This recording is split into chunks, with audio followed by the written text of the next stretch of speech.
Now, Labor and the Coalition have struck an in-principle deal to crack down on big money donors ahead of the next federal election. Basically, the idea is to cap the influence of billionaires. Now, the details are still being discussed, but the legislation is expected to include limits on how much a party can spend in an individual seat, how much a candidate can receive each year. James, I know that this will not be liked by perhaps some independents who think that they rely on donation money to get over the line, but there is definitely an argument that the less influence of outside forces in politics, the better. Look, it's very difficult for me to comment on this in terms that we in the coalition are yet to see the final bill. It hasn't been introduced into the Parliament, and it will need to go through our shadow cabinet processes and go through the process of the party room. But any change to how we govern our elections in Australia need to ensure that neither side is advantaged. We need to make sure there is transparency, and we need to make sure that the voters are empowered and that those secret interests, especially Mr Simon Holmes à Court and all those secret backers of the Teal movement, are certainly held to account. Do you think, Terry, that it does have the potential to disadvantage independents and small parties? Well, I agree with James about not having the detail, Caleb, but yes, look, I think there is an issue here. I think one of the issues that we have to have a conversation about as a country, I think, is the cost of our election campaigns, the cost of standing for Parliament, the cost for good people to stand for Parliament, whether they're in a party or independents. Look, I think the real issue here for me is I don't really care about billionaires. A pool of them and their money are often soon parted. As long as there is full transparency and disclosure in real time, and that effectively we know where that money is coming from. But the other thing, and James is right about getting the balance right, because while the Labor Party's unions and their mates are still being able to funnel money into the Labor Party and into Labor campaigns, there's always going to be a disadvantage there that the coalition has a struggle to even try and match. Yeah, correct. Why don't we just swap out donations for just Qantas upgrades for everyone? Let's see how that goes.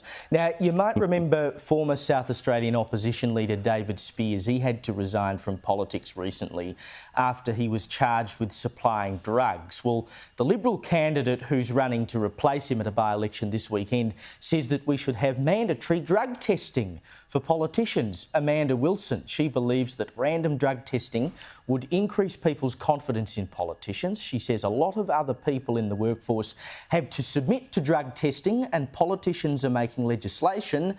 They should be held to a higher standard. James, would you be happy to subject yourself to random mandatory drug tests? I would be happy to submit myself to random drug tests. But actually what we do need is politicians with common sense. So we should have a test for common sense, because I'm pretty sure Anthony Albanese is neither drunk nor high on drugs, but a lot of the decisions he makes look like they're made by someone who is drunk or high on drugs. So we need more politicians with common sense. What do you reckon, Terry? I mean, you know, you might have to... if they had like an alcohol test, you'd have half the Parliament banned from ever entering the building. But how about drug tests?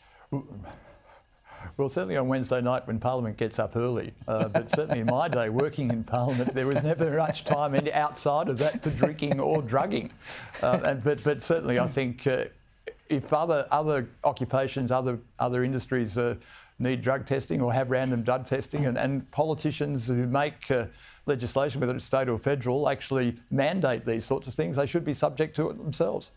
Now, you'd like to think that the people administering Year 12 exams would know what they're doing, but how bad is this story out of Victoria? At least 3 exams have been compromised. The Victorian Curriculum and Assessment Authority has admitted that entire parts, or at least very similar parts of the exams, were accidentally included in the instruction booklets for business management, specialist maths and legal studies exams, which has effectively allowed students to cheat. The Herald Sun reported that the authority discovered the issue in mid-October after being alerted that students had been sharing online how they were able to highlight blank spaces on pages of booklets, which, when pasted into Word documents, revealed hidden questions And case studies. Terry, you're down in Victoria. Who's running the show? I mean, if the people who administer the exams can't even get the exams right, how bad is that? Well, if it's a choice between a cock-up and a conspiracy, go for a cock-up in Victoria every time, because we have cock-ups left, right and centre, and this is just one of them. Look, and I'm not tech savvy, so I'd never be able to get away with actually trying to do that. But the fact that the kids were able to do that and preparing for their BCE or HSC exam just beggars belief. I mean, back in my day, I mean, we didn't have all this fancy stuff. I mean, we had to use old HSC exam papers to practice on. It wouldn't have happened. But certainly, I think when it comes to Victoria, it's not a state of excitement anymore. It's a state of absolute cock-up. Yep, and, you know, even though we've had a laugh about it, it is actually serious, because there are kids now who potentially could have their exams thrown out because of all of this. You know, this is serious stuff for a kid trying to leave at the end of Year 12. James, Terry, thank you so much for your time.